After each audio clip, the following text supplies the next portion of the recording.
여러분 안녕하십니까? YTN 뉴스나이트입니다. 오늘 국회에서는 여야 정책위의장들이 서로의 손을 맞잡았습니다. 그리고 견해차가 크지 않거나 시급한 민생 법안을 신속히 처리하기로 합의했습니다. 그런가 하면 여야 원내대표들은 누가 먼저라 할 것 없이 여야정 협의체를 동시에 제안했습니다. 여기까지만 보면 꼬일 대로 꼬였던 국회가 화해 모드로 접어든 건가 싶은데 걸림돌은 여전합니다. 민주당은 내일 이전보다 더 강화된 세 번째 최상병 특검법을 발의하기로 했고 금융투자소득세를 둘러싼 여야 공방은 오늘도 계속됐습니다. 잠시 뒤 포커스 나이트에서 자세히 짚어보겠습니다. 먼저 헤드라인부터 보시고 뉴스나이트 본격적으로 출발하겠습니다. 오늘의 주요 뉴스입니다. 배드민턴협회 선수 관리 문제를 제기한 안세영 선수가 귀국했습니다. 협회와 일단 대화해보겠다며 말을 아꼈는데 아침에 먼저 입국한 협회 측은 갈등은 없었다고 선을 그었습니다. 여야 정책위의장이 처음 회동하고 그간 방치돼 온 주요 민생 법안을 신속히 처리하기로 합의했습니다. 대통령실과 여당은 금융투자소득세 폐지를 연일 민주당에 제안하며 압박에 나섰습니다.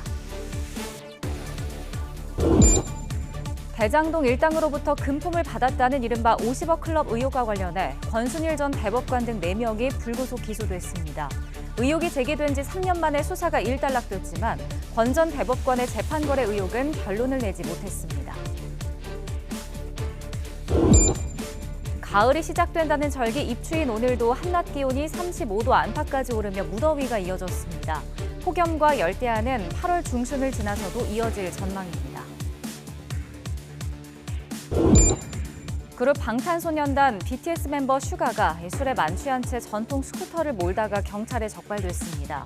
슈가는 변명의 여지 없이 자신의 책임이라며 머리를 숙였습니다. 미국 민주당 대선 후보로 지명된 카멀라 해리스 부통령의 상승세가 이어지고 있습니다.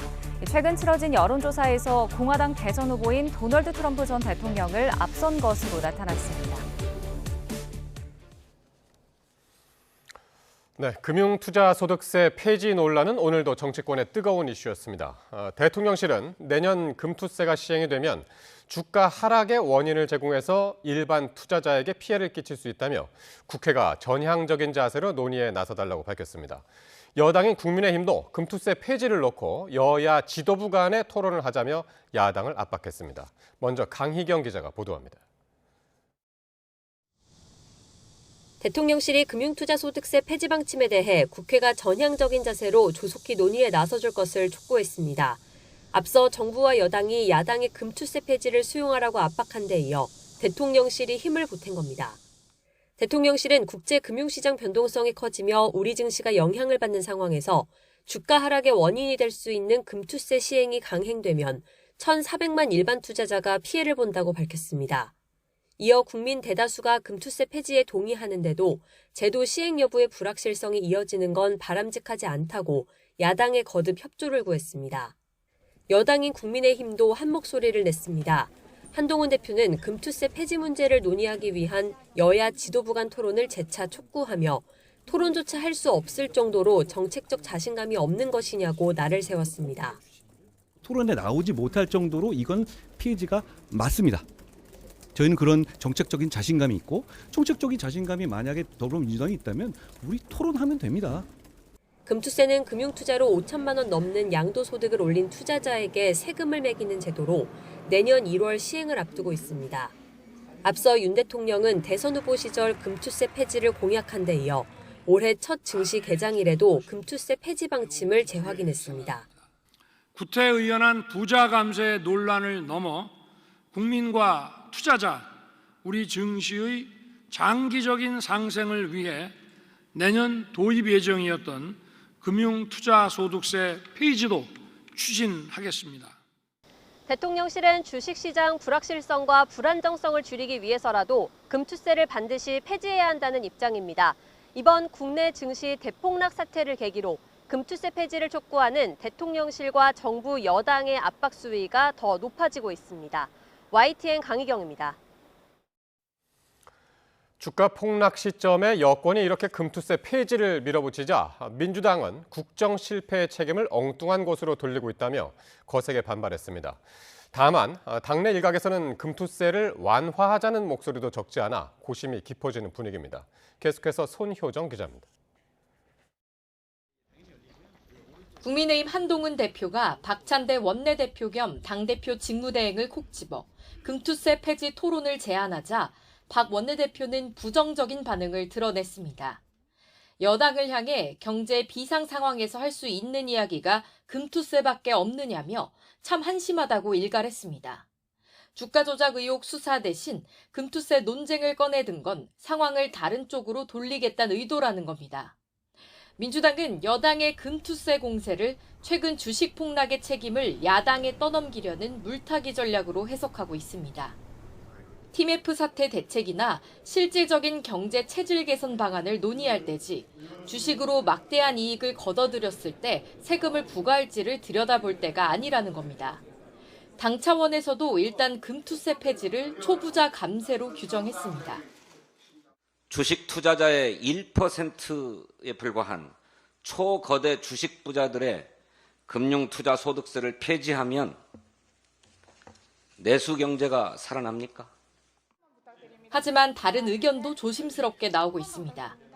대표적으로 이재명 전 대표는 연일 금투세 유예와 완화를 시사하며 협의의 문을 열어두고 있습니다. 주식시장이 지금 폭락을 했지 않습니까? 근데 주식시장은 꿈을 먹고 사는데 지금 5천만 원까지 과세를 하는 문제에 대해서 많은 분들이 저항을 합니다. 민주당은 일단 8월 18일 전당대회를 통해 새 당대표를 선출하고 난 뒤 금투세 관련 당 입장을 정리한다는 방침입니다. 다만 지금의 증시 불안과 금투세는 무관한 만큼 분리 대응한다는 기조는 분명히 하고 있습니다. YTN 손효정입니다. 금투세를 둘러싼 여야 신경전은 팽팽하지만 여야 정책을 담당하는 정책위의장들은 오늘 첫 만남을 갖고 협치에 시동을 건 모습입니다. 여야 원내대표는 여야정 협의체 구성에 공감대를 이뤘습니다. 박정현 기자입니다. 국민의힘 김상훈 신임 정책위의장이 더불어민주당 진성준 정책위의장을 취임 인사차 만났습니다. 형식적으로는 상견례인데 22대 국회 들어 극한 대치만 이어오던 여야가 민생법안 논의를 위해 자리를 마련한 거란 해석도 나왔습니다. 실제 여야는 간호사법 등 이견이 적은 민생입법을 먼저 추진하자는 데 의견을 모았습니다. 혹석이 취약계층 전기료 감면도 협상 테이블에 올랐는데 여야는 관련 논의를 이어가기로 했습니다. 정책위원회의 실무 검토를 먼저 하고 이견이 없이 처리될 수 있는 사안이 있다면 양당 정책위장이 또 만나서 전기료 감면 문제도 당내에서 검토를 하고 있습니다만 이게 하절기 전기요금이라서 시기가 급박해서 지금 기재부하고 산업부하고 같이 한번 검토 중에 있다는 말씀은 드리고 양당은 신속한 민생입법 추진을 위한 여야정 합의체 구성에도 큰 틀의 공감대를 이뤘습니다. 여야 할 것 없이 국내 증시 폭락 등 경제위기 상황에 직면한 만큼 비상상황 돌파를 위한 대책 마련이 시급하다는 데 뜻을 모은 겁니다. 함께 일을 하는 국회로 복원시키겠습니다. 정견 법안은 멈추고 민생 법안 처리에 속도를 내겠습니다. 정부 대책 상당수는 입법적 조치가 뒤따라야 할 것들입니다. 이를 빠르게 진행하기 위해선 정부와 여당, 야당이 모두 참여하는 정책 논의기구가 조속히 설치돼야 합니다. 앞다퉈 여야정이 머리를 맞대자고 제안하고 또 그걸 수용한 모양새인데 실마리를 풀어나가긴 쉽지 않으리란 전망입니다. 여야가 모처럼 한 목소리를 내고 있지만 각종 특검법과 방송사법, 25만 원법 등 쟁점 법안을 두곤 이견을 좁히지 못하고 있는 만큼 갈등의 불씨는 여전하다는 분석도 적잖습니다. YTN 박정현입니다. 민생 법안을 두고 협치의 물꼬가 트이는 분위기인가 싶은데 여전히 부딪히는 대목도 있습니다. 최상병 특검법. 야당은 곧 세 번째 발의를 공언하면서 여당을 압박했고 이에 여당은 탄핵 공작이라면서 태스크포스까지 출범시키며 맞불을 놨습니다. 보도에 정인용 기자입니다. 더불어민주당은 국민의힘 한동훈 대표가 여당 전당대회 내내 강조했던 제3자 추천 방식의 최상병 특검법을 내놓으라고 거듭 촉구했습니다. 아직도 특검 법안을 만들고 있는 거냐며 시간 끌기 용이었냐고 쏘아붙였습니다. 시간 끌기는 저급한 범죄 은폐술에 불과합니다. 이미 한동훈 대표의 특검법 유효 시기는 지나가고 있습니다. 또 깐족거리며 비평만 할 겁니까? 민주당은 국민명령을 받들어 세 번째 최상병 특검법을 발의하겠다며 이번에는 임성근 전 사단장 구명로비 의혹을 받는 인물이자 도이치모터스 주가 조작에 연루된 이종호 전 블랙펄 인베스트먼트 대표까지 수사 대상에 포함시키겠다고 강조했습니다. 국민의힘은 윤석열 대통령을 탄핵시키기 위해 억지로 누명을 씌운다며 사기 탄핵 공작 태스크포스를 발족했습니다. 구명로비 의혹 공익 제보자인 김규현 변호사가 지인들과 나눈 얘기를 부풀려 의혹을 제기한 거라며 사건의 진위를 밝히겠다는 겁니다. 특히 김건희 여사 명품 가방 수수 논란도 의혹을 제기한 최재형 목사가 악질적 가짜뉴스를 퍼뜨리는 인물이라고 깎아내리며 탄핵 추진에 중독됐다고 맹비난했습니다. 모든 것을 탄핵 추진으로 해결을 하려고 한다. 그래서 제가 탄추니즘이라고도 그랬는데 정말 그 병적인 정도가 심각하다. 그 진상을 낱낱이 밝혀내야 된다. 이렇게. 여야 정치권이 입법기관으로서 아무런 성과가 없다는 비판에 대화를 시작하긴 했지만 최상병 특검법은 여전히 뇌관으로 남아 있습니다. 민주당이 재발의할 특검 법안의 구체적인 내용에 따라 국민의힘의 대응이 주목되는데 전국이 또 한 번 출렁일 거란 전망도 나옵니다. YTN 정인용입니다.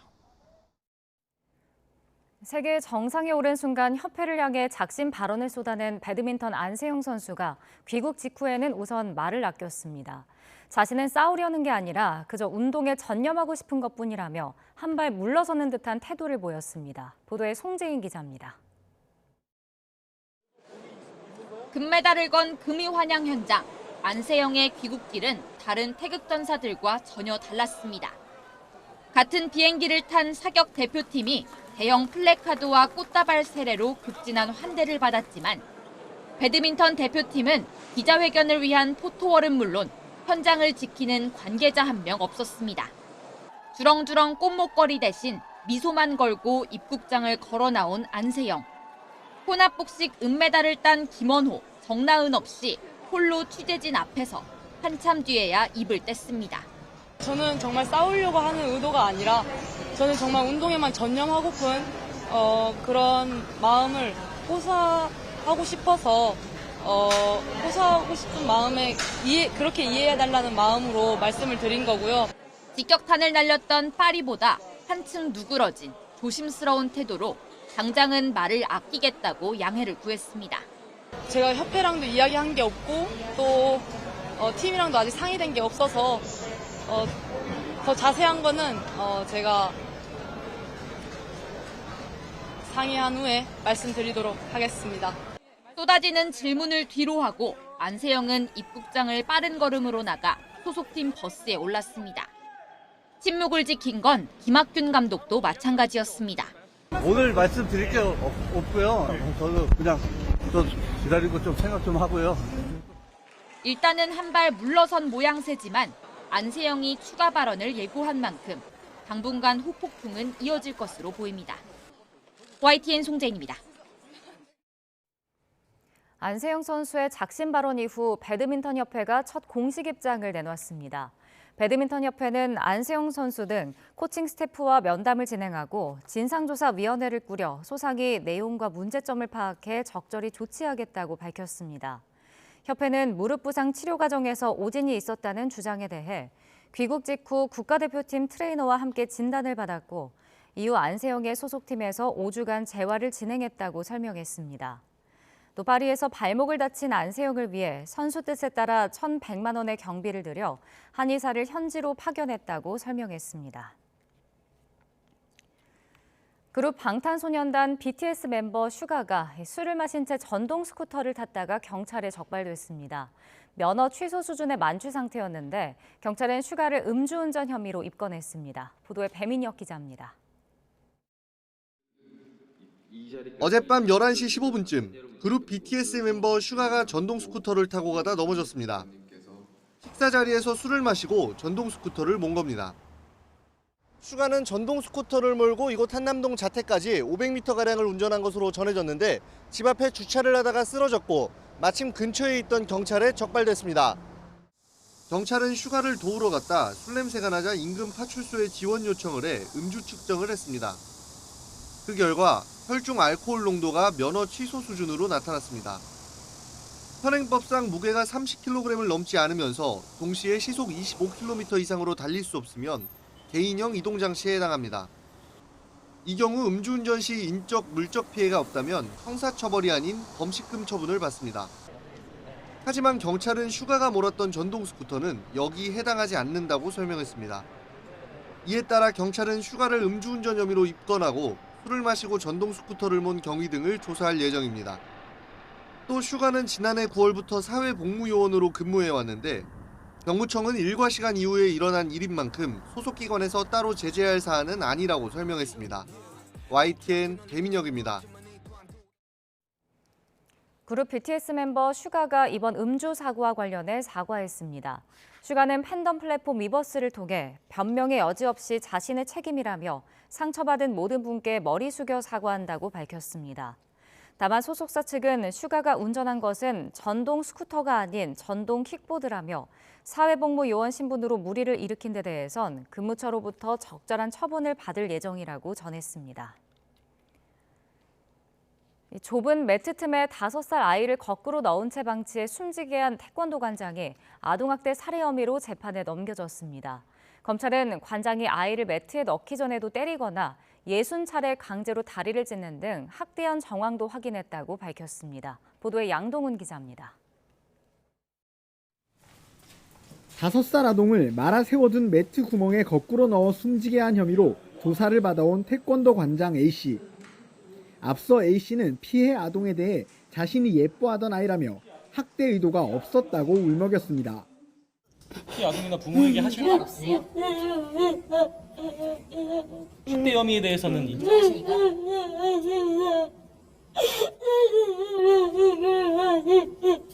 말씀이 잘 안 들리는데 학대 혐의에 대해서 인정하십니까?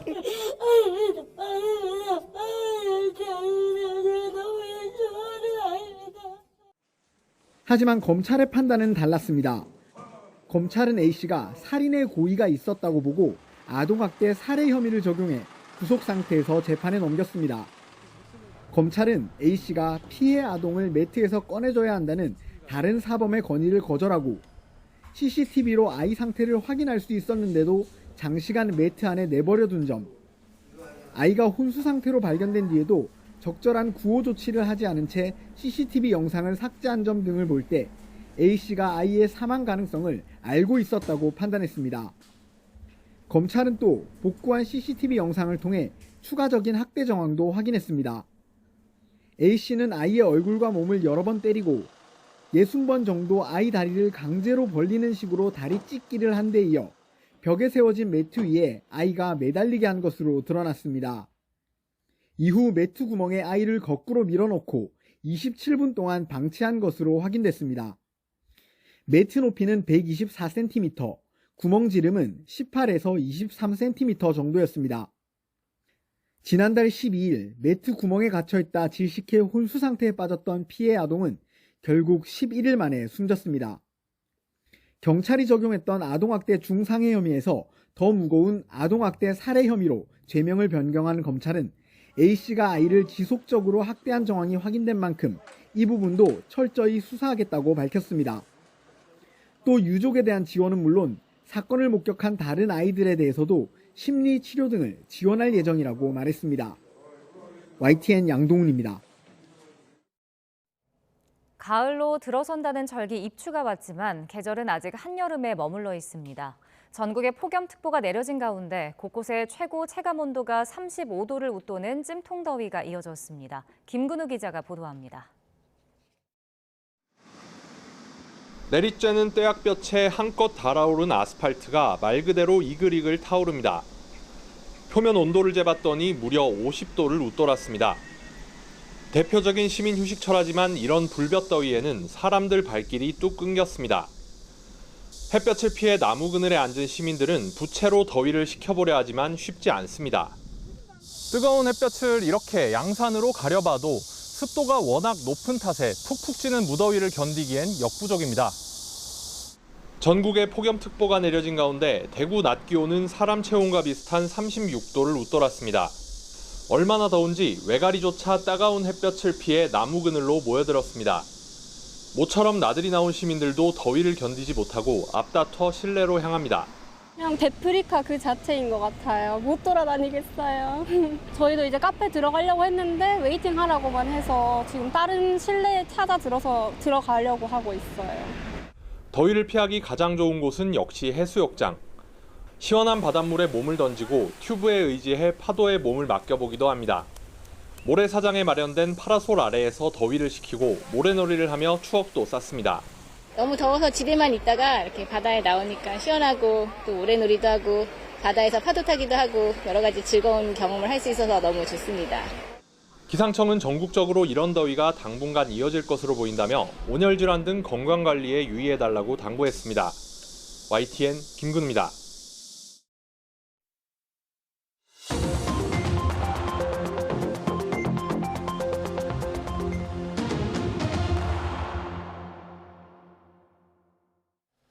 네, 정치권 관심 뉴스 짚어보는 포커스 나이트 시간입니다. 오늘은 송영훈 국민의힘 법률자문위원 그리고 성치훈 민주당 정책위 부의장과 함께하겠습니다. 두 분 어서 오십시오. 네, 여야가 오늘 민생 정책을 논의할 여야정 협의체 구성을 동시에 띄웠습니다. 추경호 원내대표는 야당의 정쟁 휴전을 선언하자고도 또 제안을 했는데요. 관련 발언들 듣고 오겠습니다. 정부와 국회 간의 상시적 정책 협의 기구를 구축해야 합니다. 정부 대책 상당수는 입법적 조치가 뒤따라야 할 것들입니다. 이를 빠르게 진행하기 위해선 정부와 여당, 야당이 모두 참여하는 정책 논의 기구가 조속히 설치돼야 합니다. 민주당은 정부와 여당이 반대만 하지 말고 더 좋은 대안을 가져온다면 얼마든지 머리를 맞대고 협의하겠다는 말씀을 드립니다. 8월 임시에 정쟁 휴전을 선언합시다. 민주당에 촉구합니다.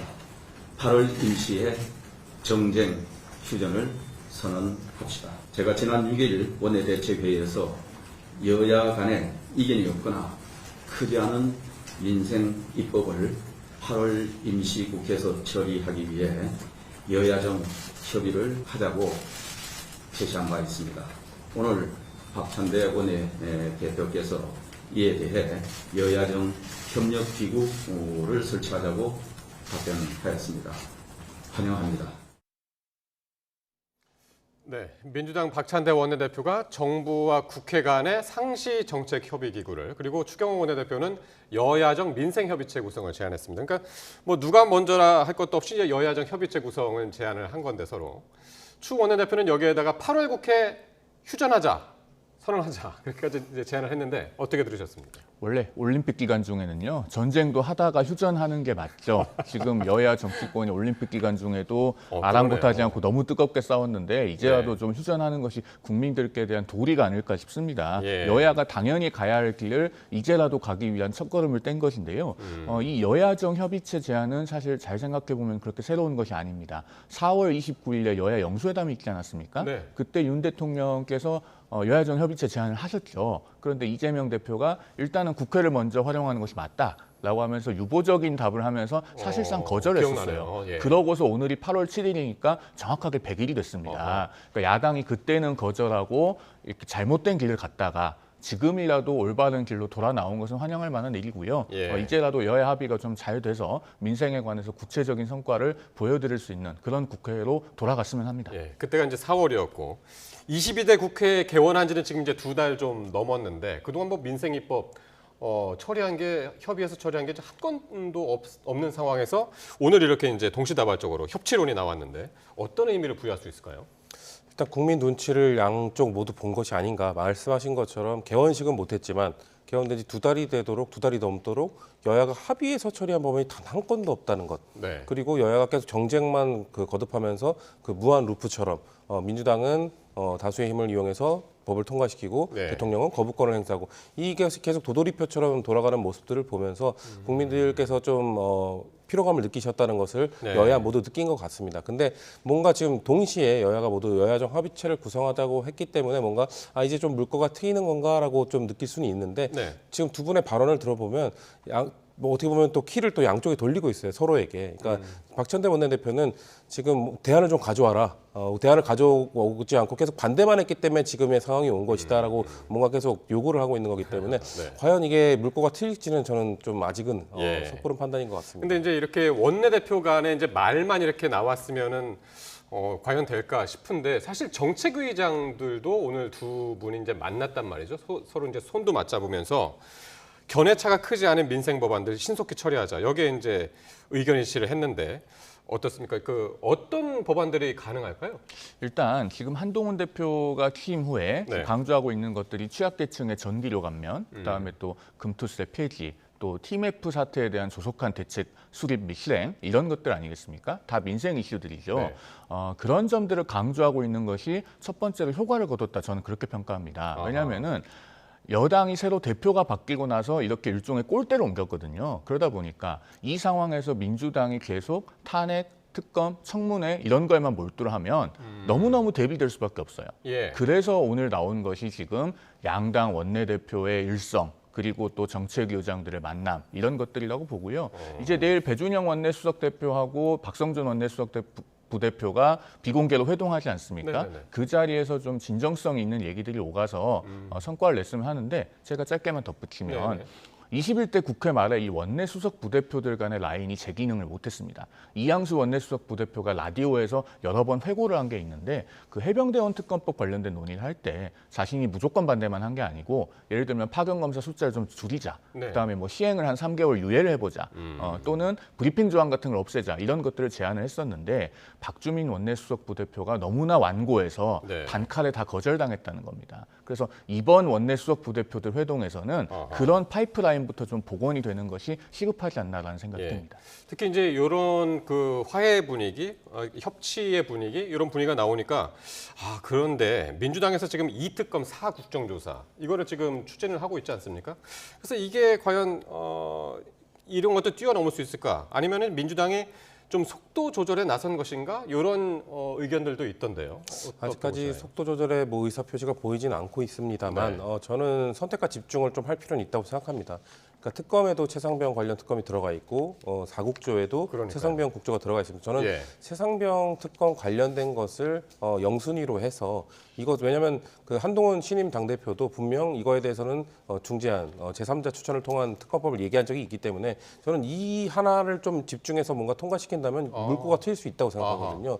왜냐하면 민주당이 무조건 이 특검 4국조가 지금 쌓여있는 현안들이긴 하지만 첫 번째로 뭔가 최상병 특검에 대한 이걸 뭔가 물꼬를 틀 수 있다면 여기에 좀 집중하고 속도 조절 충분히 가능하다고 보거든요. 근데 다만 우리가 뒤에 좀 더 다뤄보겠지만 여전히 지금 국민의힘 내부 의견 정리가 좀 안 되어 있는 상황으로 보이고 그렇기 때문에 한동훈 대표도 좀 쉽사리 추진하기는 어려운 것으로 보이기 때문에 이것이 어떻게 될지 모르겠어요. 하지만 이걸 하나 좀 풀면은 오히려 지금 얽혀있는 실타래가 생각보다 쉽게 풀릴 수도 있을 것이다라는 개인적 생각을 해봅니다. 예, 그 최상병 특검법 잠시 뒤에 구체적으로 좀 이야기하기로 하고요. 박찬대 대행이 또 오늘 어떤 얘기를 했냐면 민생 법안에 대한 거부권 행사를 중단해달라. 이것도 이제 촉구를 했단 말이죠. 그런데 이제 지금 휴가 중인 대통령이 돌아오면은 바로 또 거부권 행사할 그 법안들이 또 쌓여 있지 않습니까? 요게 또 걱정이 됩니다. 방송사법은 이미 국무회의에서 제2요구 건의하기를 의결을 하지 않았습니까? 그런 상황이고 방송사법을 사실 우리가 민생법안이라고 하기는 어렵죠. 그리고 이 파업을 조장한다는 법으로 평가를 받고 있기도 한 노란봉투법 같은 것도 민생법안이라고 단정할 수 있는지는 좀 의문이 있습니다. 그다음에 저 25만 원 지원법 같은 경우는 13조 원에서 20조 원 정도 되는 현금이 예산이 필요하지 않습니까? 그러면은 그런 것들을 한꺼번에 막대한 돈을 풀었을 때 결국에는 목마른 사람에게 소금물 주는 격이다. 이런 비판이 상당히 있습니다. 그렇기 때문에 이거 제2요구 자체를 터부시할 것이 아니고 네. 박찬대 원내대표 입장에서야 뭐 제2요구 안 하면 좋겠죠. 그러나 그런 부분들을 민생법안과 결부시키면은 국회는 한 발짝도 앞으로 나갈 수 없습니다. 제가 봤을 때는 이 21대 국회에서도 제2요구에서 되돌아왔던 그런 쟁점 법안들은 예. 민생법안과 분리해서 투트랙으로 임하는 것이 맞다라는 예. 생각이 들고요. 예를 들면 지금 방송사법 중에 방송 3법 같은 경우도요. 1999년 말에 제정된 통합방송법으로 그 세팅이 된 우리 사회의 합의를 변경하는 겁니다. 그렇다면은 과거 영국에서 BBC 수신료 문제 같은 걸 다룰 때 피코크 위원회 같은 초당적 위원회를 통해서 한 2년 정도 사회적 논의를 밀도 있게 거치지 않았습니까? 예. 그런 것처럼 사회적 논의를 전반적으로 다시 시작하자는 어떤 그런 것부터 출발을 하는 것이 맞지 않을까. 그렇게 해서 민생법안과는 분리해서 임하는 것이 맞지 않나라는 생각이 듭니다. 예. 성시현 부의장은 어떻게 보시나요? 그 거부권 행사들이 이런 협치의 분위기의 변수가 될 수 있을까요? 냉각시킬 가능성이 전 충분히 있다고 보죠. 그러니까 그 노란봉투법도 네. 노동쟁의의 범위를 확대하고 이런 것들에 좀 문제점이 있다면 대안을 갖고 오라는 겁니다. 그러니까 지금의 노동쟁의 범위가 너무 제한적이라는 건 모두가 공감하고 있는 문제가 있거든요. 그렇기 때문에 그렇다면 민주당이 내놓고 있는 노란봉투법 이외에 그 국민의힘이 생각하는 그냥 여기에 그냥 멈출 것인가, 더 하나도 늘리지 않고 지금이 괜찮다는 것인가, 네. 조금이라도 좀 늘려야 되는 건 아니냐는 말씀을 드리고 싶은 거고, 저는 또 전국민 25만 원 지원법은 저는 스탠스를 전 그 필리버스터 했을 때 국민의힘 그 박수민 의원이 했던 얘기가 있거든요. 그 정도의 스탠스로 얘기를 한다면 민주당이 같이 토론을 하지 않을 이유가 없습니다. 박수민 의원 그때 뭐라고 했냐면 진보 쪽에서 얘기하는, 민주당에서 얘기하는 25만 원 재난지원금의 그 필요성에 공감한다. 하지만 보수 쪽에서 얘기하는 이 말에 전 진정성이 더 있다고 자신은 생각한다. 협의점을 찾기 위해 논의를 하자. 이 스탠스를 얘기했거든요. 그런데 예. 지금까지 국민의힘은 이 25만 원 재난지원금에 대해서는 망국적 포퓰리즘이다. 이런 식으로 접근하면서 무조건 반대를 하면은 민주당에서도 논의를 할 수가 없거든요. 예. 그런 식으로 뭔가 정말 무조건적인 반대, 그 거부권을 행사할 것이 아니라 그 우리가 또 뒤에 다룰 금투세 토론회를 하자는 것처럼 예. 이것도 한번 논의를 해보자. 이거 한번 협의점 찾아보자. 이런 식으로 만약에 먼저 제안을 한다면 민주당이 네. 받지 않을 이유가 없다는 겁니다. 알겠습니다. 25만 원 얘기 제가 짧게만 네네네. 좀 덧붙이면은 네. 아마 국민의힘의 대응이 그 25만 원 지원법 관련해서는 나머지 5개 쟁점 법안과 조금 톤이 다를 가능성이 있습니다. 한동훈 대표가 25만 원 지원법 필리버스터에 대해서는 조금 조심스러운 의견을 냈었다고도 언론에 보도되지 않았습니까? 네네네. 사실 이 25만 원 같은 경우는 저도 개인적으로 밖에서 많은 분들을 만나보면 나 솔직히 25만 원 받고 싶다. 그렇게 말씀하시는 분들이 계시더라고요. 예. 그러면은 그런 분들도 존재한다는 걸 헤아리고 그 마음에 일단 공감하는 태도를 보여드려야 됩니다. 네. 그러면서 다만 직접적으로 현금이나 상품권을 지원하는 것은 우리 국민 경제에 부작용이 오히려 크기 예. 때문에 다른 방법으로 우리가 서민 경제와 뭐 골목 상권을 어떻게 살리겠다라고 예. 하는 대안을 같이 보여드려야죠. 그러니까 혹시나 거부권을 행사해서 다시 국회로 그 법안이 돌아오더라도 그 법안에 대해서 좀 더 여야가 머리를 맞대고 좀 논의를 하는 그런 시간, 그런 장이 마련된다면 조금 분위기는 좀 바뀔 수 있는 있겠네요. 직접적인 현금 지원이 아니라 다른 종류의 다른 민생 종류로. 패키지를. 네. 알겠습니다. 아까 말씀했던 이 최상병 특검법 얘기를 해볼 텐데요. 민주당이 이제 내일 3번째 최상병 특검법을 발의를 하기로 했습니다. 어떤 안을 내놓을지가 관심인데 이전보다 더 강화된 내용이라고 지금 나오고 있습니다. 그 임성근 사단장의 구명 로비 의혹이 담겼기 때문에 네. 그렇게 되면 그 이종호 대표가 연관이 되기 때문에 아마 김건희 여사까지도 확대될 수 있는 그런 내용이 담기는 겁니다. 근데 뭐 이전에 2번째로 발의했을 때 더 센 특검법이다 뭐 이런 얘기를 했었는데 네. 그런 식의 더 센 특검 이런 거는 아니고요. 뭔가 내용이 좀 더 보완되고 그 사이에 있었던 뭔가 밝혀졌던 내용들이 좀 더 들어갔다, 보완됐다라는 측면이 들어갈 것 같고 사실 2번째 특검법 발의를 했을 때 그때 뭔가 또 특검 검사에 대한 추천이나 뭐 이런 것들을 사실 그보다 더 강화시킬 수는 없거든요. 그렇기 때문에 그 더 센 특검법 이런 것보다는 내용적으로 보완되는 특검법을 아마 발의할 것이다. 이렇게 보시는 게 맞을 것 같습니다. 예. 그러면서 한동훈 대표한테는 제3자 추천 특검법을 발의해라. 그렇게 지금 압박을 하고 있는데 국민의힘 내부 분위기는 지금 어떤가요?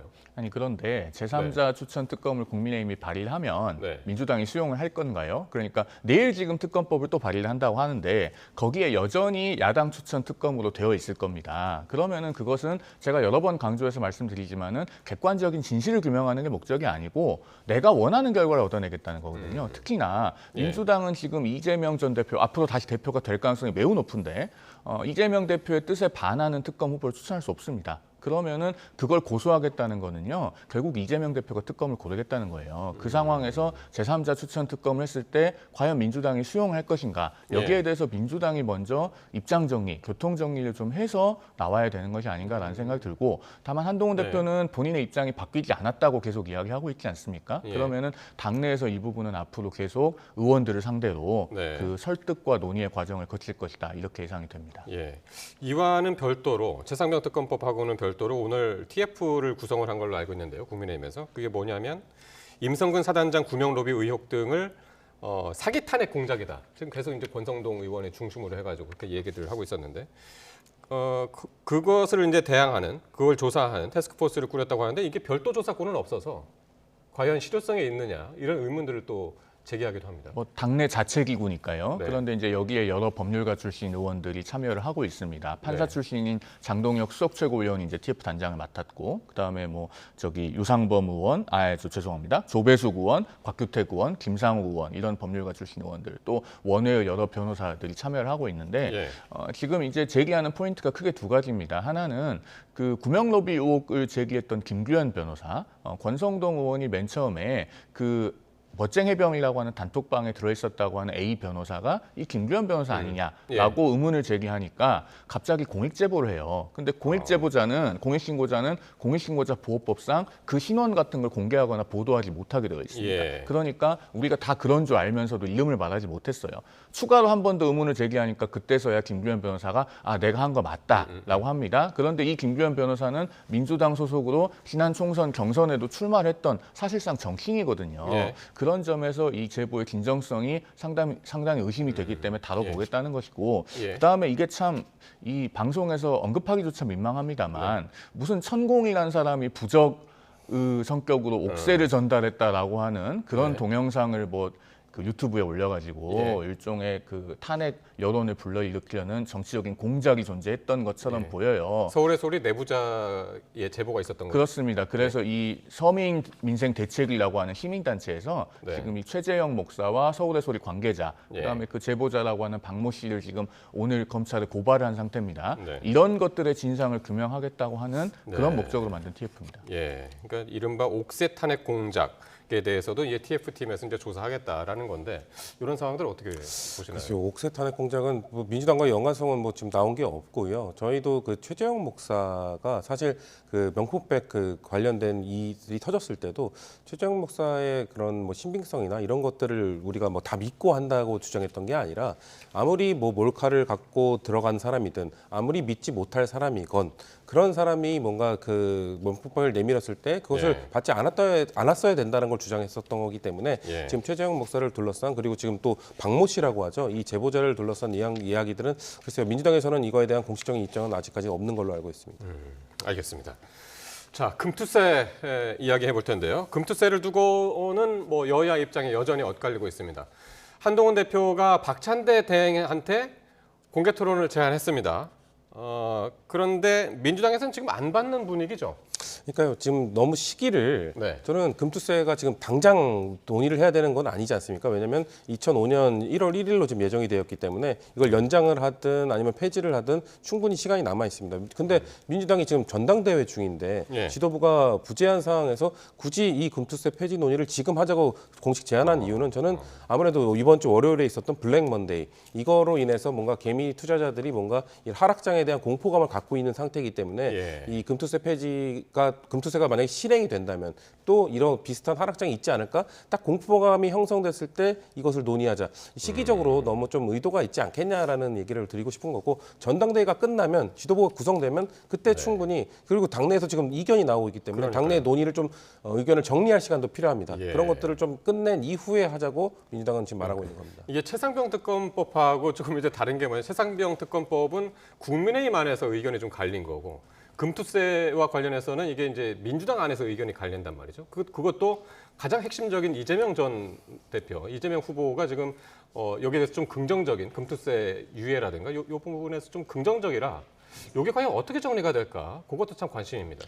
민주당이 빨리 입장을 통일을 해서요. 우리 1,400만 개인 투자자들에게 불확실성을 제거해줘야죠. 지금 많은 개인 투자자들이 이 문제에 대해서 아주 첨예하게 관심을 갖고 있고 네. 또 한편으로 굉장히 불안해하십니다. 왜 그러냐면요.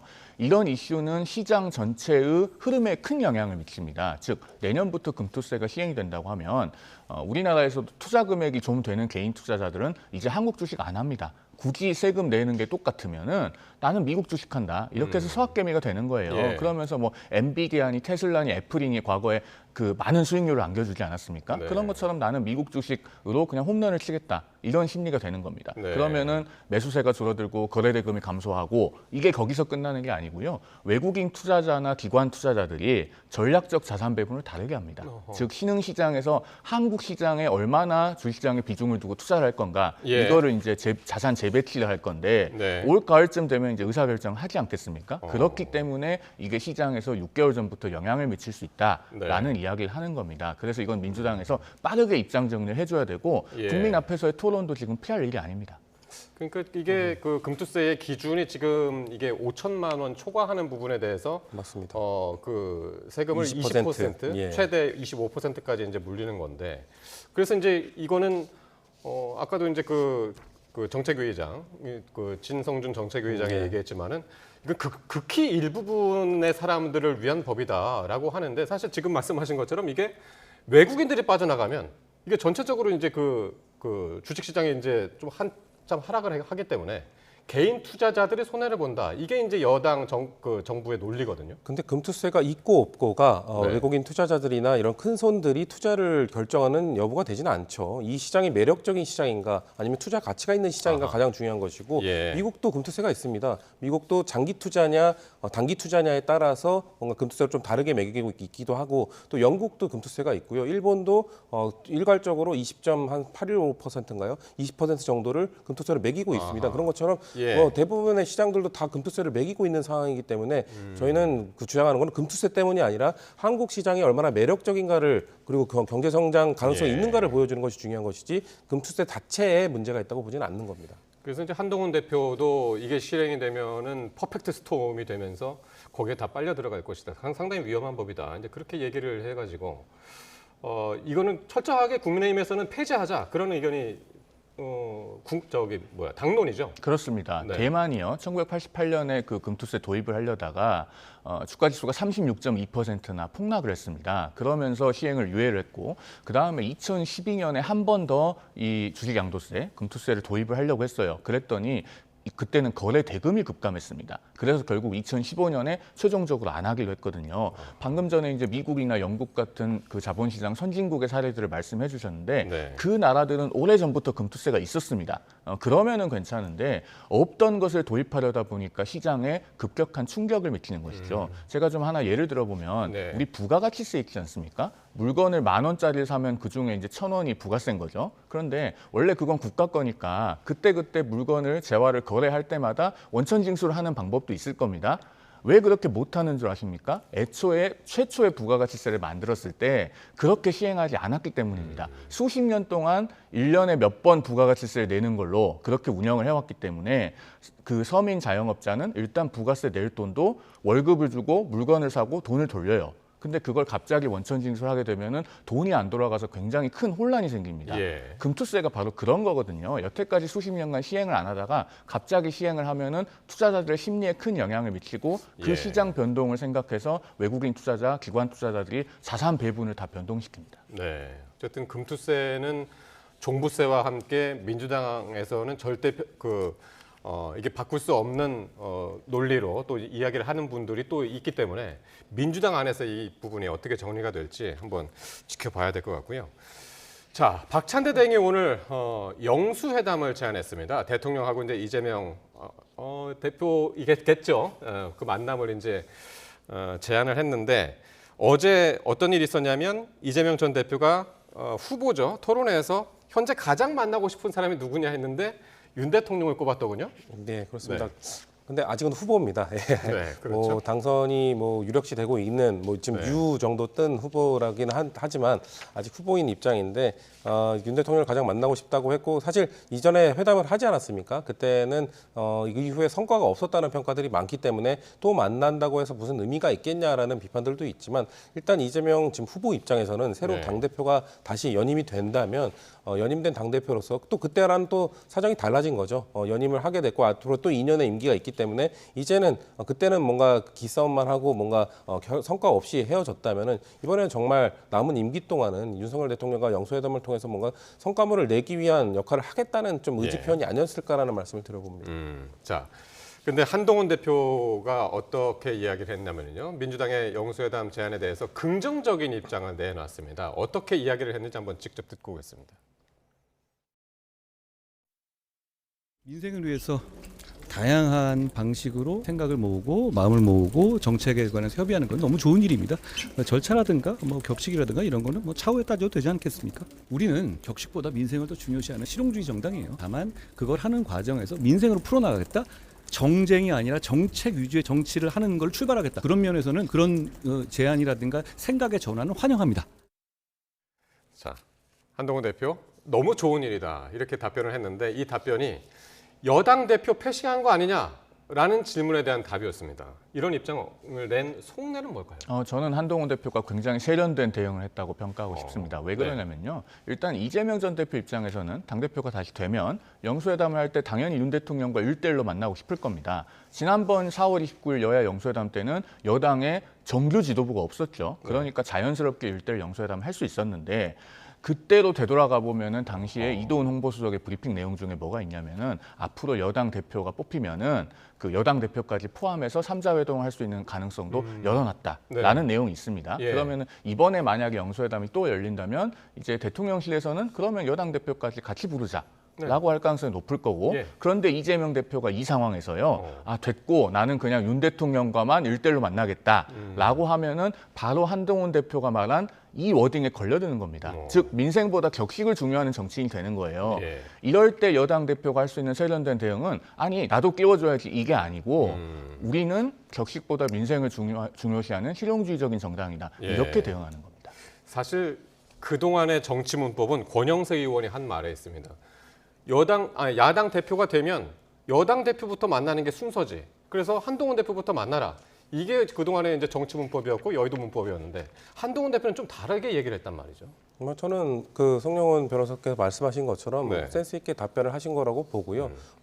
이재명 후보 입장에서도 당 대표에 연임된 이후에 만약에 같이 보자고 했을 때 안 만날 이유가 없다고 생각합니다. 왜냐하면은 사실 지금 윤석열 대통령이 이재명 대표를 만나는 것만 불편한 게 아니라 한동훈 대표를 만나는 것도 그렇게 편해 보이진 않거든요. 왜냐하면 얼마 전에 있었던 두 분이 뭐 회동을 가졌다는 것도 사실상 독대가 아니었고 비서실장이나 뭐 배석한 상태였고 그 시간에 대해서 정말 얼마나 만났냐 이런 것도 계속 논란이 있는 것처럼 한동훈 대표와 이재명 대표를 같이 만나는 것 글쎄요. 저는 윤석열 대통령께서 만약에 그걸 제안하신다면은 이재명 대표가 그거를 이재명 자꾸 대표라고 그렇게 하게 되네요. 그러니까 이재명 후보도 그거를 거절할 명분은 없을 거라고 생각합니다. 그러니까 대통령실에서도 역시 마찬가지로 이제 민주당 전당대회가 지금 진행 중이기 때문에 별도의 지금 입장 없다 그렇게 얘기했습니다만은 어떻습니까? 지금 아까 뭐 2차가 있으면 이제 1차가라고 불러도 되겠습니다만 1차 회담 때는 이제 그 이후로 이제 100일이 지났는데 과연 2차 영수회담이 이루어질 수 있을까요? 이루어질 수는 있다고 봐요. 지금 이 데드락 국회가 돼 있지 않습니까? 그러니까 야당은 계속 머릿수로 통과를 시키고 대통령은 제2요구권 행사를 해서 국회에 되돌아오고 이 상황을 타개해야 될 필요성은 양쪽 모두에게 있거든요. 지금 압도적인 다수당인 민주당으로서는 국회가 하는 일도 없이 특검, 탄핵, 청문회만 반복한다. 이런 비판으로부터 벗어날 필요가 있고 그다음에 대통령으로서도요. 지금 압도적인 다수당인 야당이 예산안을 삭감을 하면 한 푼도 마음대로 할 수 있는 게 없습니다. 그렇기 때문에 영수회담의 필요성은 있을 거고요. 그 자리에서 한꺼번에 많은 걸 합의하지 못하더라도 자주 만나는 것 자체는 매우 바람직한 일이고 4월 29일 영수회담 때도 그 성과물로서 이태원 특별법은 통과를 시키지 않았습니까? 그런 것처럼 한 가지를 합의를 해도 좋고 설령 한 가지도 합의를 못해도 좋으니 자주 만나시라라는 말씀 드리고 싶습니다. 알겠습니다. 자, 마지막으로 민주당 얘기를 해볼 텐데요. 전당대회 얘기 아니고요. 경기도청으로 갈 텐데요. 집무실에서 비서관한테 목소리를 높이는 김동연 경기도지사의 영상이 화제가 되고 있습니다. 어떤 영상인지 한번 직접 보고 오겠습니다.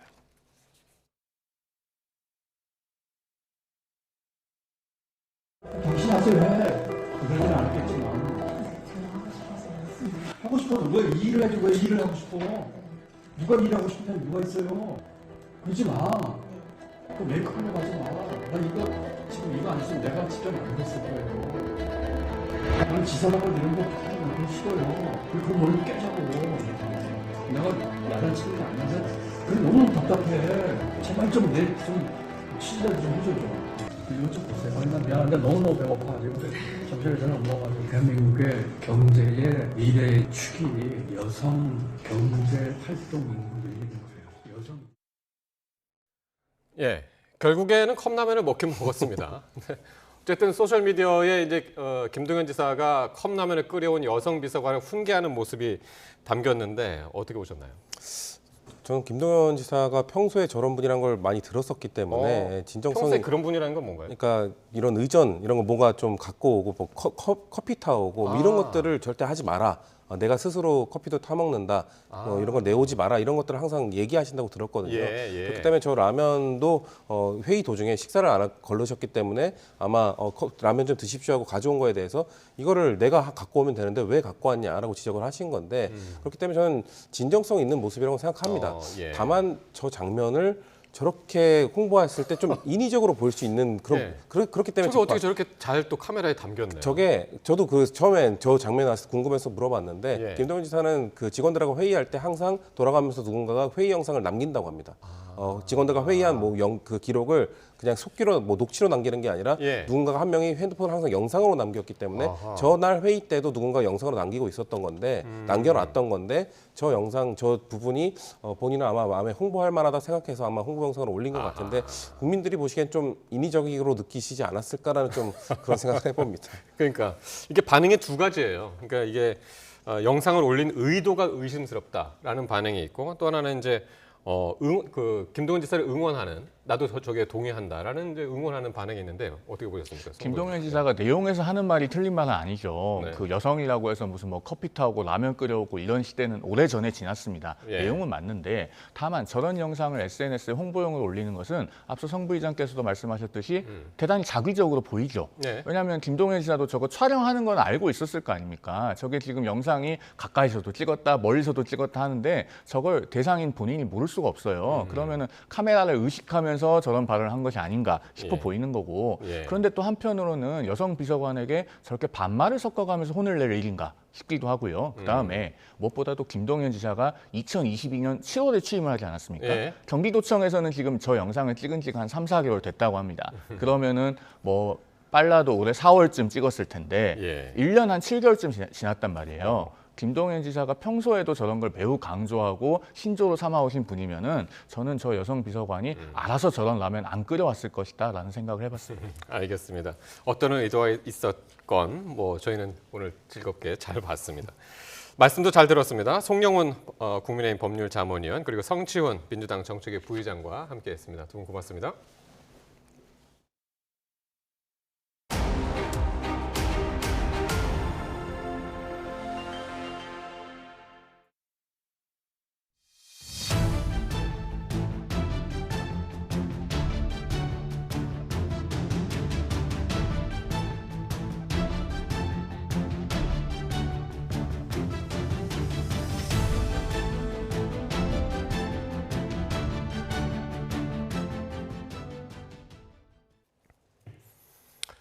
네, 미국 민주당 대선 후보인 해리스 부통령이 중서부 출신의 진보 성향의 팀 월즈를 러닝메이트로 골랐습니다.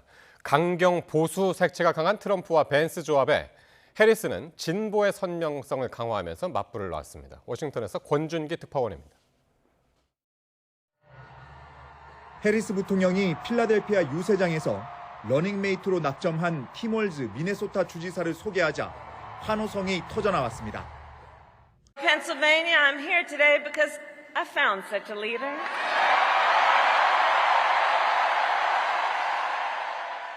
Governor Tim Walz of the great state of Minnesota. 월즈는 일생의 영광이라며 부통령 지명을 수락했습니다. 해리스를 도와 대선에서 승리하겠다는 다짐도 분명히 했습니다. I couldn't be prouder to be on this ticket and to help Vice President Harris become what we all know is very, very good for us to think about. Next President of the United States of America.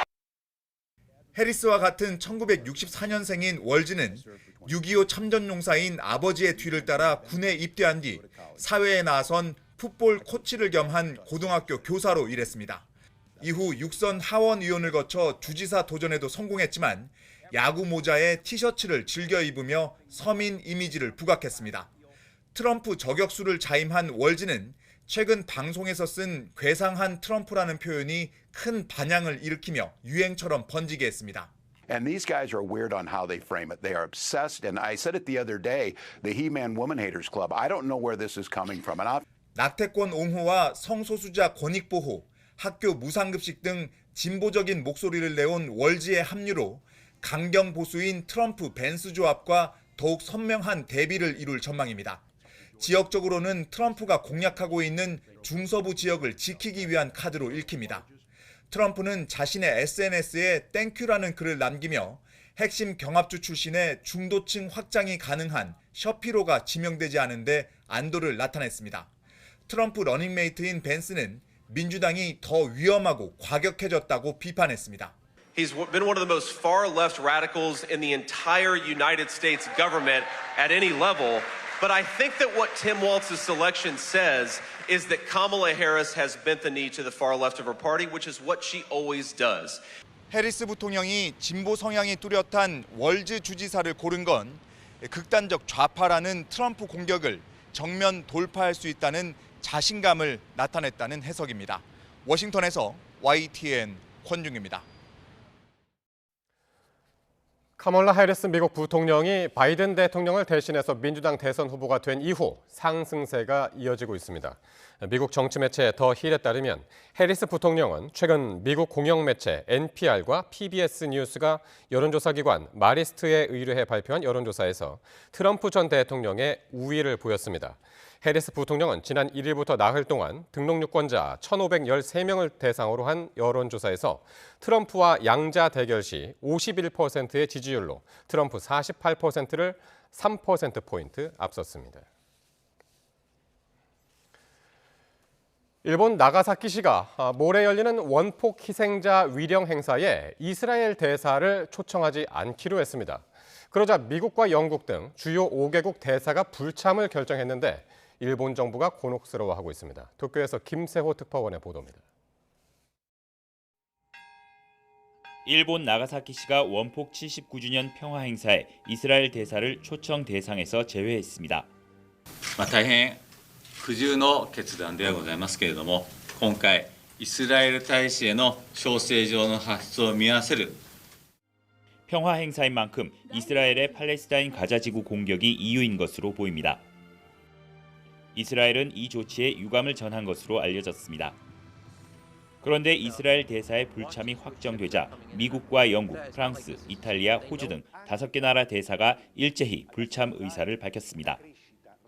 정치적 논란을 일으키는 것을 원하지 않는다는 것이 표면적인 이유입니다. 나가사키시는 우크라이나를 침공한 러시아와 이를 돕는 벨라루스도 초청하지 않았습니다.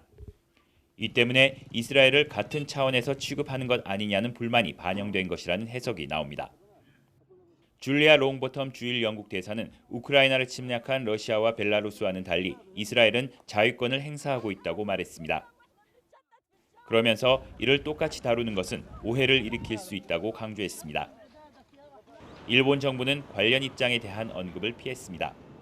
長崎平和記念式典に誰を招待するかは主催者である長崎市において判断をされることであり、政府としてコメントする立場にはないと考えております。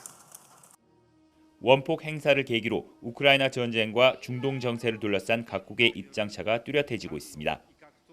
국제 정세에서 서방 주요국들과 보조를 맞춰왔던 일본으로서는 나가사키시의 결정을 둘러싼 각국의 이견이 큰 부담이 될 것으로 보입니다. 도쿄에서 YTN 김세호입니다. 다음 달 임기가 끝나는 이원석 검찰총장의 후임 총장 후보자가 4명으로 압축됐습니다. 신자용 대검차장과 심우정 법무부 차관, 이진동 대구고검장과 임관혁 서울고검장이 후보자 명단에 올랐습니다. 보도에 신지원 기자입니다. 차기 검찰총장 후보를 추리기 위한 심사가 법무부 과천청사에서 열렸습니다. 회의에 앞서 검찰총장 후보 추천위원장은 최근 검찰 안팎에서 불거진 논란을 언급하며 엄중한 상황을 강조했습니다. 최근 이 수사에 대해서 이런저런 이런 이야기들이 있고 특히 검찰에 대해서 많은 국민들이 걱정들을 하고 계시는 걸 제가 잘 알고 있습니다. 엄중한 상황 하에서 오늘 위원회를 하고 있다는 사실만입니다. 2시간 반에 걸친 회의 끝에 후보자는 4명으로 압축됐습니다. 먼저 사법연수원 28기인 신자용 대검차장검사는 법무부 검찰과장과 국장을 모두 지냈습니다. 지난 2016년 박근혜 정부 국정농단 특별검사팀에 합류했고 윤석열 대통령의 서울중앙지검장 시절 양승태 대법원의 사법농단 의혹을 수사했습니다. 연수원 26기인 심우정 법무부 차관은 대표적인 기획통으로 2017년 서울중앙지검 형사 1부에서 당시 부장검사였던 윤 대통령과 근무연을 맺었습니다. 충남 공주 출신인 심 차관은 심대평 전 충남도지사의 장남이기도 합니다. 이진동 대구고검장은 이른바 특수통으로 통합니다. 서울중앙지검 특수부 시절 국정원 불법 도청 사건을 수사했고 이후 대검 중수부에서 윤 대통령과 함께 부산저축은행 사건을 수사했습니다. 또 다른 특수통, 임관혁 서울고검장도 후보에 올랐습니다.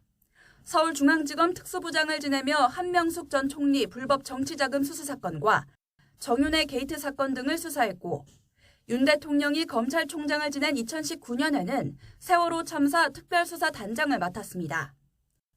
박성재 법무부 장관은 조만간 추천위가 추려낸 후보 가운데 1명을 윤 대통령에게 제청할 예정입니다.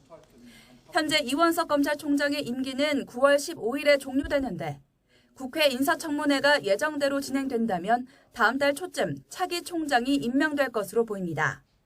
이 총장이 김건희 여사의 명품 가방 사건을 신속 수사하라고 강조했던 만큼 퇴임 전에 관련 수사를 매듭지을지도 관심입니다.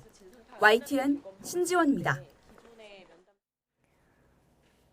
검찰이 이른바 50억 클럽 의혹과 관련해 권순일 전 대법관과 홍선근 머니투데이 그룹 회장을 재판에 넘겼습니다.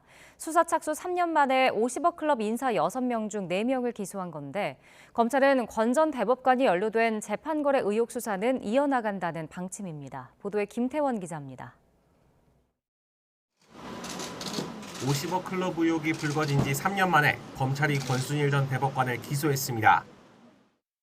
대법관 퇴임 뒤 대한변협의 변호사로 등록하지 않고 대장동 개발업체 화천대유 고문으로 재직하며 소송 자문을 해준 혐의가 적용됐습니다. 권 전 대법관은 이 기간에 고물료로 1억 5천만 원을 받았는데 검찰은 고액의 보수가 민주당 이재명 전 대표의 이른바 재판거래 의혹과 연관됐는지는 계속 수사할 예정입니다. 화천대유 대주주 김만배 씨와 50억 클럽 인사인 홍성근 머니투데이 회장도 청탁금지법 위반 혐의로 각각 기소됐습니다. 홍 회장이 김 씨로부터 50억 원을 빌린 뒤 약속한 이자 1,400만여 원을 갚지 않는 방식으로 금품을 받았다는 겁니다.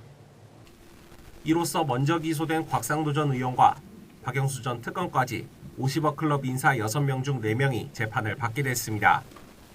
검찰은 남은 인사들인 김수남 전 검찰총장과 최재경 전 청와대 민정수석에 대해서도 필요한 수사를 진행하겠다는 방침입니다. 이 밖에 검찰은 대장동 사업 관련 기사가 유리하게 보도되게 해달라는 김만배 씨 청탁을 들어주고 금품을 받은 혐의를 받는 언론인들을 기소했습니다. 한겨레 신문 출신 성모 씨는 8억 9천만 원을, 중앙일보 출신 조모 씨는 1억여 원을 각각 김 씨로부터 받은 것으로 조사됐습니다. YTN 김태원입니다. 월요일 폭락으로 시작한 이번 주 우리 주식시장은 이틀째 오름세를 보였습니다. 하지만 변수가 많은 지뢰밭 장세에 언제든 크게 출렁일 수 있다는 우려가 나옵니다. 이형원 기자의 보도입니다.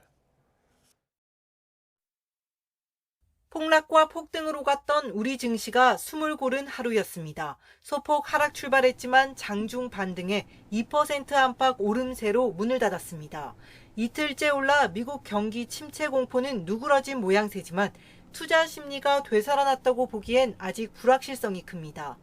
엔화 강세로 인한 엔캐리 트레이드 청산이 여파나 중동발 악재까지 곳곳에 변수가 많기 때문입니다.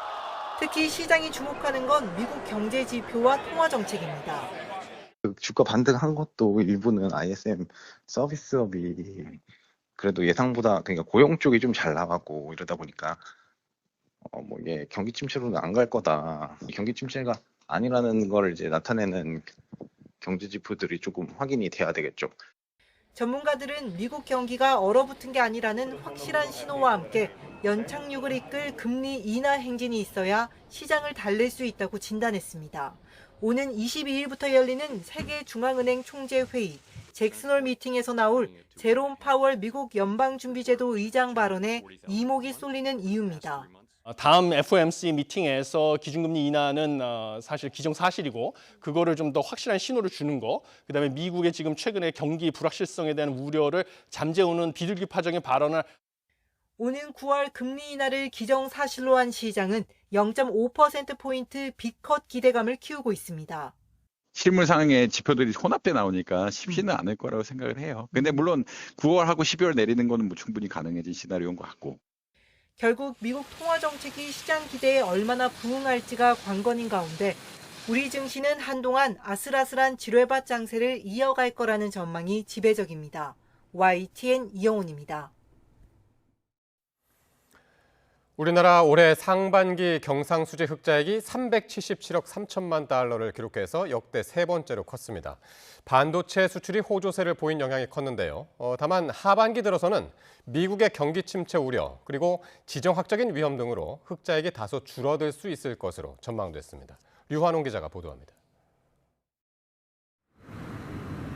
반도체 수출이 계속 증가하면서 6월 경상수지가 6년 9개월 만에 최대인 122억 6천만 달러를 기록했습니다.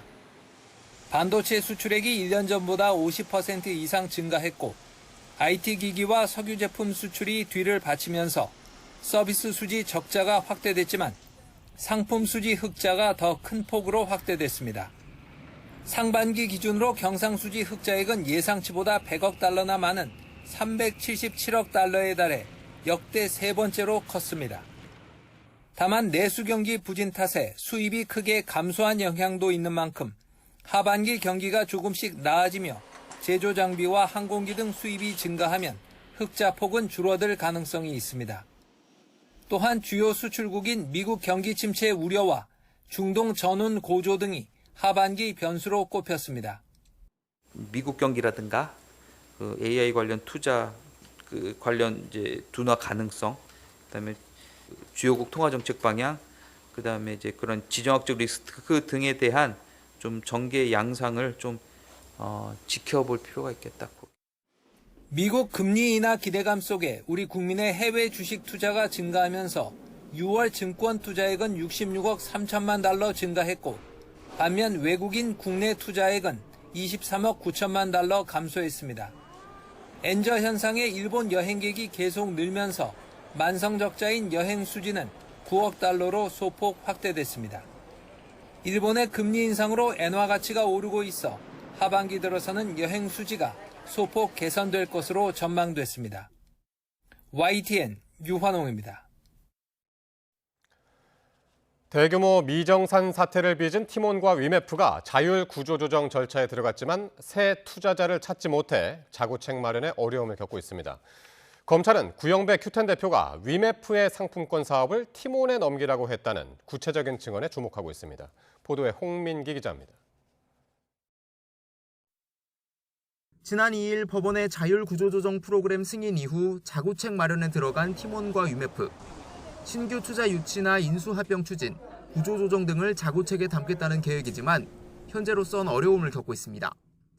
압수물 분석을 위해 검찰에 출석한 유하혜연 위메프 대표는 가장 바라던 투자자가 있었지만 채무 문제 때문에 최종 거절 통보를 받았다며 지인을 통해 미국 쪽 투자자 인수자도 알아보고 있다고 말했습니다. 마찬가지로 검찰에 나온 류광진 팀원 대표도 아직 투자자를 찾지 못했다며 투자자들을 찾아다니며 설득하고 있다고 밝혔습니다.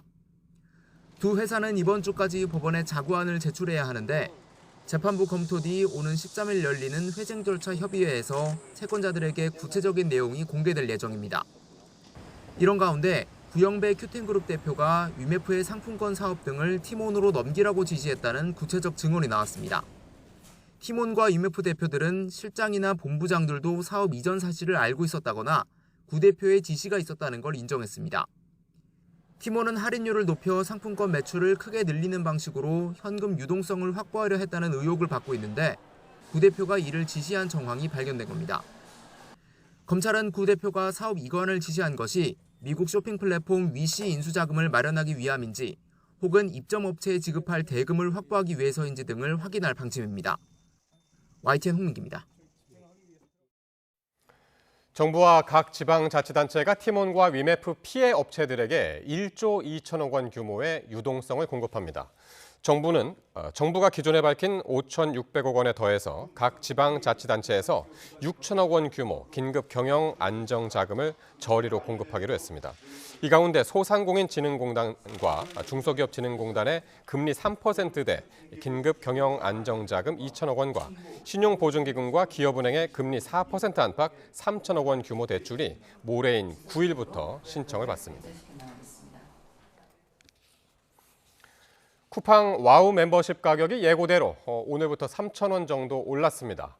2분기까지 쿠팡 이용자 수는 증가했지만 오늘 발표된 실적을 보니까 공정위 과징금과 자회사 영업 손실 때문에 10조 매출을 기록하고도 적자로 돌아섰습니다. 오동건 기자가 보도합니다. 쿠팡 와우 멤버십 월 회비가 4,990원에서 7,890원으로 58% 올랐습니다. 지난 4월부터 신규 회원에게는 이미 적용된 가격이지만 이제 기존 회원도 3,000원 정도로 더 내야 합니다. 이커머스 업계 1위 쿠팡의 인상 소식, 소비자들의 의견은 갈립니다. 요즘에 물가도 많이 비싸지고 해가지고 조금 부담스러운데 그래도 그만큼 편하긴 하니까 그래도 저는 계속 이용할 것 같습니다.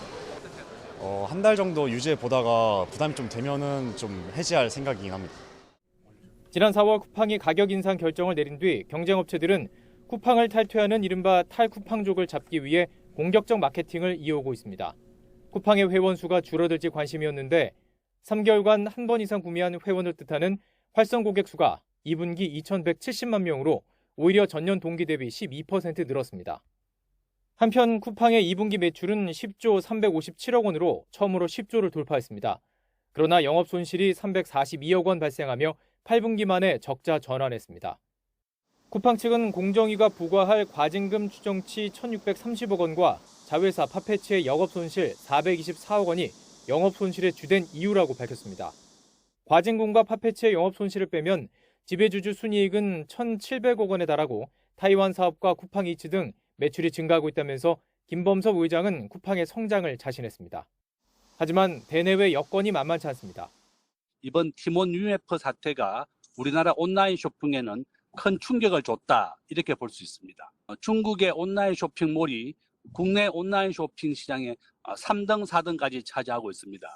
전 세계 온라인 쇼핑몰이 한국에서 치열한 경합을 벌이고 있고 실제로 알리와 테무 등 지난달 결제 추정 금액이 1년 전보다 64% 증가하며 티몬과 위메프 고객을 끌어들인 것으로 추정돼 티메프 사태 이후 이커머스 시장의 경쟁은 더 치열해질 것으로 보입니다.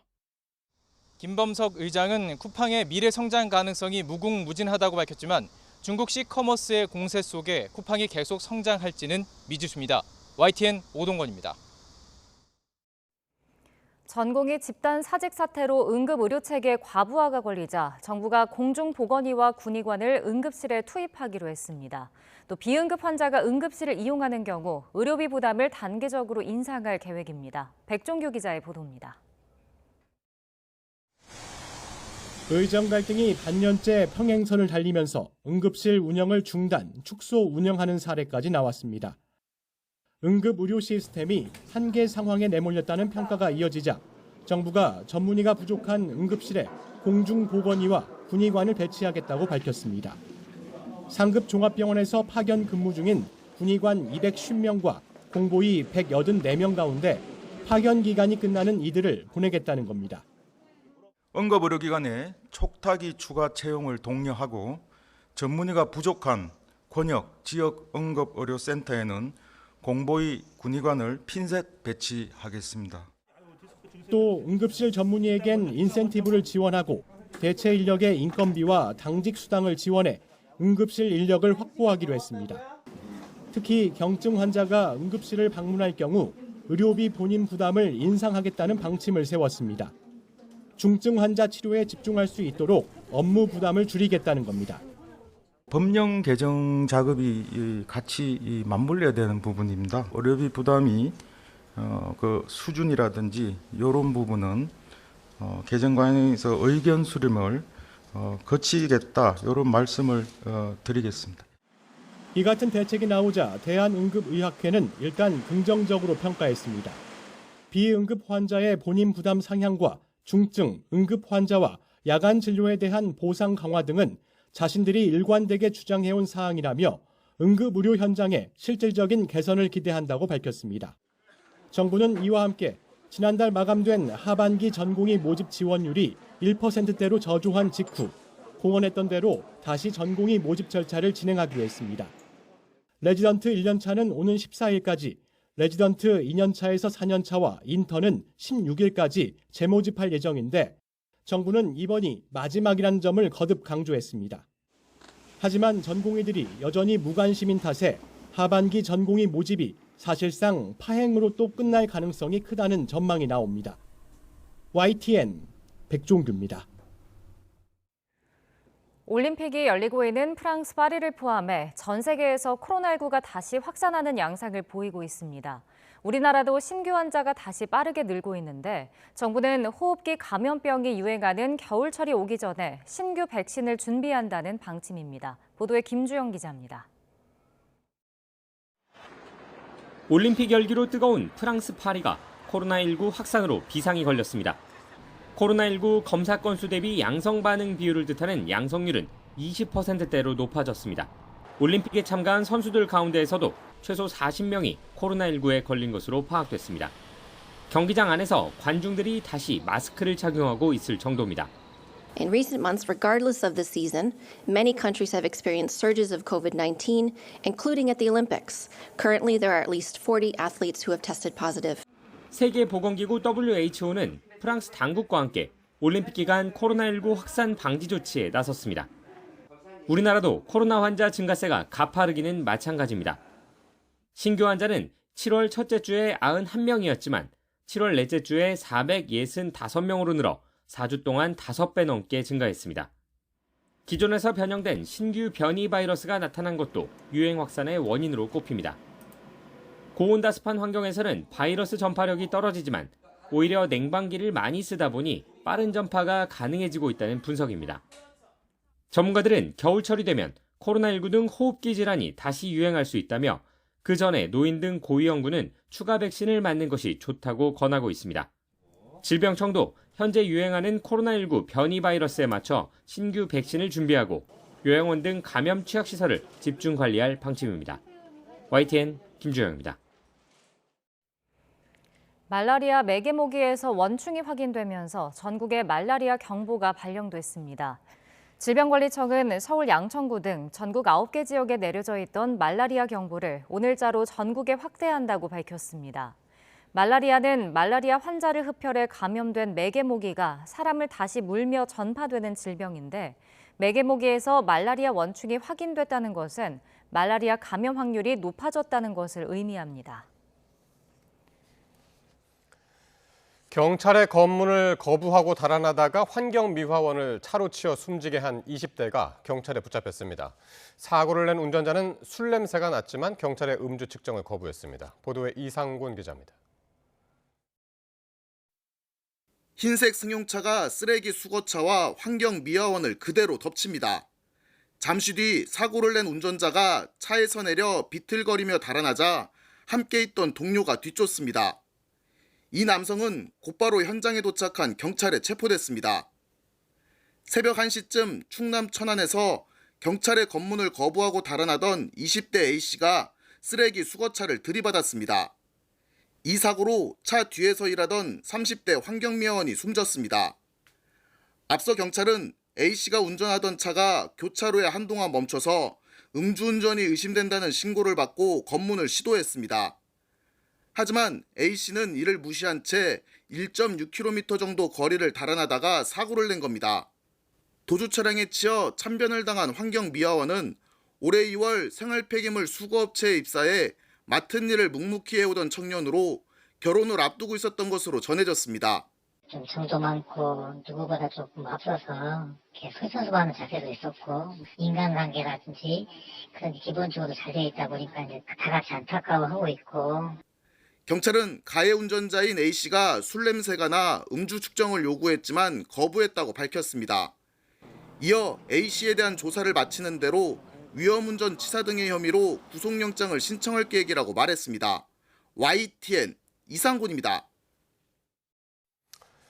국방부가 병사들에게 일과 중에도 휴대전화를 허용해도 되는지 그 가능성을 살피던 시범사업을 더 이상 하지 않기로 했습니다. 시범사업 검토 결과 훈련 집중력이 저하되는 등의 부작용이 발견됐다는 게 그 이유인데 이에 따라 일과 후에만 지급하는 지금의 방침이 유지될 전망입니다. 조용성 기자입니다. 병사들에게 일과 시간 이후 휴대전화 사용을 허용하기 시작한 지 4년이 흐른 지금 평일엔 일과 시간 이후인 저녁 6시부터 밤 9시까지, 휴일엔 오전 8시 반부터 밤 9시까지 휴대전화를 허용해왔습니다. 병사들의 부대 적응을 돕고 고립감을 해소해 병영 악패습 개선 등의 긍정적인 측면이 부각되면서 사용시간 확대가 국정과제로도 제기됐습니다. 정서적 또 심리적으로 고립감을 해소한다는 측면이 크겠고요. 제가 볼 때는 의사소통의 창구라는 측면에서도 의미가 꽤 있고, 이를 위해 국방부가 지난 2021년부터 시범부대를 선정해 일과 중에도 허용 가능한지를 검토해왔는데 의외의 복병이 나타났습니다. 시범사업 부대의 간부들로부터 근무와 교육 훈련의 집중력 저하, 동료와의 대화 단절과 단결력 저하 등을 우려하는 의견이 다수 보고된 겁니다. 특히 보안 위반이나 불법 도박, 디지털 성폭력 등 악성 위반 행위가 지속해서 적발되면서 사용 시간 확대에 따른 부작용이 클 것으로 판단했습니다. 사용 수칙을 위반했을 때 외출과 외박을 제한하는 등 처벌을 강화해도 위반 건수는 이전과 비슷했습니다. 국방부는 이에 따라 전면 허용과 관련된 시범 사업을 중단한 뒤에 일과 후에만 지급하는 기존 방침을 유지하겠다고 밝혔습니다. 병사들의 휴대전화 사용을 일과 후에만 허용하는 현재의 정책을 유지하고 군이 본연의 임무 수행에 전념할 수 있도록 정책을 시행해 나가겠습니다. 그러면서 기술이 급진보하지 않는 이상 일과 중 휴대전화 허용은 없을 것이라는 뜻도 내비쳤습니다. 다만 군 병원에 입원한 환자는 취침 시간을 제외하고 사용을 허가하고 훈련병도 주말에 하루 1시간 동안 허용하기로 했습니다. YTN 조용성입니다. 정부가 내년도 신규 교사 임용 규모를 발표했습니다. 저출생 여파로 학생이 줄면서 초등교사 임용도 줄었는데 방과 후 늘봄교사가 확대되면서 앞으로 1, 2년 동안은 임용교사 숫자를 늘린다는 계획입니다. 염혜원 기자의 보도입니다. 아이들이 줄어들면서 신규 교원 숫자도 지난 10년 사이 반토막이 났습니다.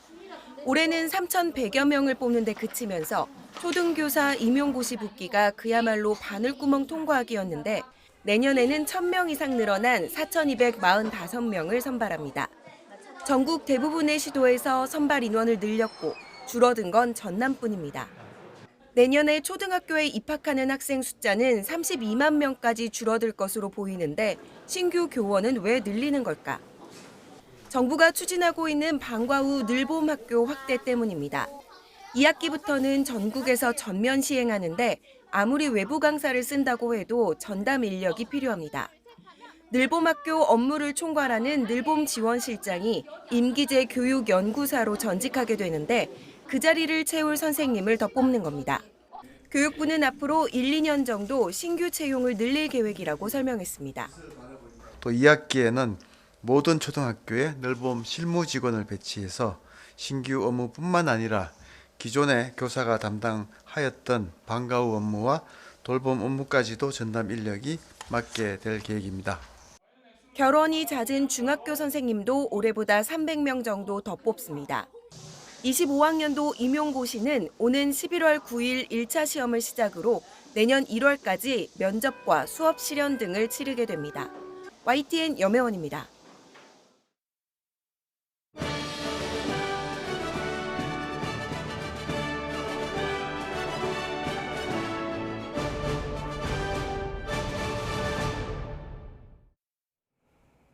스마일 점퍼 우상혁이 파리올림픽 메달을 향해 힘차게 도약했습니다. 31명이 출전한 높이뛰기 예선에서 공동 3위로 결선에 올랐습니다. 프랑스 파리에서 이경재 기자가 보도합니다. 우상혁이 가볍게 발을 뛰어넘습니다. 2m 24까지를 3번 연속 1차 시기에 성공한 우상혁은 2m 27은 2차 시기에서 가뿐히 넘었습니다. 처음부터 한 번도 실패가 없었던 미국의 맥퀴언과 2m 27을 한 번에 넘은 뉴질랜드의 햄시커에 이어 역시 2차 시기에서 2m 27을 넘은 카타르의 바르심 등과 함께 공동 3위로 결선에 올랐습니다. 지난 도쿄 대회에 이어 2회 연속 결선 행인데 올림픽 육상 트랙과 필드에서 우리 선수로는 최초의 기록입니다. 2m 27을 넘은 선수 5명에 2m 24를 성공한 7명까지 12명이 결선에 진출했습니다. 우상혁 선수의 결선은 폐막 전날인 한국 시간 11일 새벽에 열립니다. 3년 전 도쿄에서 4위를 했던 지난 아쉬움을 털어낼 수 있기를 기대합니다. 다이빙의 간판 우하람은 3회 연속 올림픽 결승에 올랐습니다. 남자 3m 스프링보드 준결승에서 432점으로 18명 가운데 9위로 결승 티켓을 따냈습니다. 스포츠 클라이밍에서 첫 메달 획득에 도전했던 이도현은 지난 5일 볼더링에 이어 리드에서도 부진하며 전체 15위로 결선에 오르지 못했습니다. 크로아티아를 꺾고 8강에 올랐던 남자 탁구는 너무 일찍 만난 중국에 3대0으로 패하고 4강 진출에 실패했습니다. 우리 남자 탁구가 단체전에서 4강에 오르지 못한 건 첫 정식 종목이던 2008년 베이징 대회 이후 처음입니다. 프랑스 파리에서 YTN 이경재입니다. 국민 삐약이 탁구 대표팀 신유빈 선수의 먹방이 화제입니다. 경기 때마다 체력 보충을 위해 먹은 음식들이 연일 품절 대란이라고 하는데요. 파리 올림픽에서 활약하는 선수들의 얼굴이 들어간 골드카드도 불티나게 팔리고 있습니다. 보도에 박소정 기자입니다. 경기 중간중간 바나나와 음료수, 에너지젤까지 보는 사람도 침이 꼴깍 넘어갑니다. 얼음 주머니를 머리에 얹고 먹는 모습은 SNS에서 다양한 캐릭터로 만들어질 정도로 신유빈의 귀여운 먹방이 연일 화제입니다. 아니나 다를까 에너지젤은 상표를 테이프로 가렸는데도 금세 알려져 제품 사이트에 주문 폭주로 일시 품절이라는 공지가 떠 있습니다. 특이하게 생긴 납작 복숭아 역시 비싼 값에도 인기가 치솟았습니다. 한 유통 플랫폼에서 지난달 말 사전 예약 판매 이틀 만에 500세트가 동났고 납작 복숭아 검색량이 늘자 유통업체마다 추가 판매에 나섰습니다. 관련 검색어 유입량이 꾸준히 늘고 있어요. 이러한 인기에 힘입어서 당초 계획 대비 물량을 2배가량 늘려 7일부터 본 판매에 들어갈 예정입니다. 올림픽 광장 편의점의 문을 연 골드 팝업 스토어도 문전성시입니다.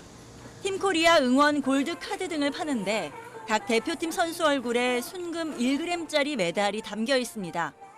올림픽 초반에 금메달을 목에 건 사격 대표팀 반효진, 펜싱 대표팀 오상욱의 골드 카드부터 모두 팔렸습니다. 국민적 염원을 담아 제품을 기획하게 되었습니다.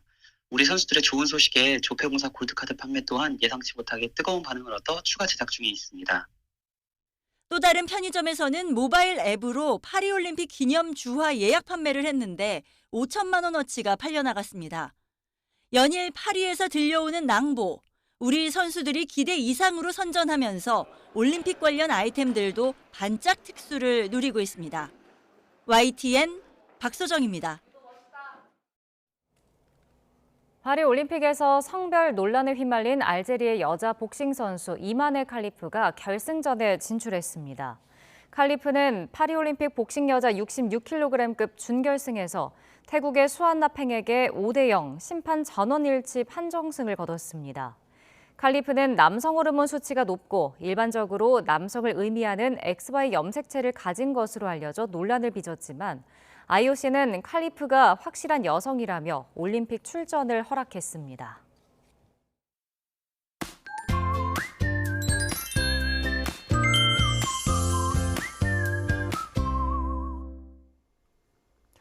매일같이 찜통더위가 기승입니다. 서울을 기준으로는 벌써 2주 넘게 폭염특보가 이어지고 있는데요. 오늘도 푹푹 찌는 열기는 식지 못하겠습니다. 우선 밤사이 서울 기온이 26도, 강릉은 28도를 웃돌 것으로 보이는데요. 네, 서울에서는 18일째, 강릉은 20일째 열대야가 이어지게 되고 특히 강릉은 또다시 최장기간 기록을 갈아치우겠습니다.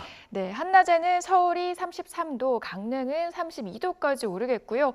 체감온도는 이보다 높은 35도 안팎을 보이겠습니다. 내일은 중부 곳곳에 비 소식이 있습니다. 중부지방에는 기압골의 영향으로 새벽부터 비가 내렸다 그치기를 반복하겠습니다. 네, 내리는 양은 서울과 충남에 최고 50mm, 서해안에는 최고 60mm가 되겠습니다. 남부지방에는 또다시 소나기 소식이 있는데요. 짧은 시간에 강하게 쏟아지는 만큼 계곡이나 하천 근처에서는 안전에 각별한 주의가 필요하겠습니다. 또 시원한 비가 더위를 식혀주면 좋겠지만 오히려 비가 내린 뒤 습도가 높아져서 날씨가 더욱 무덥겠습니다.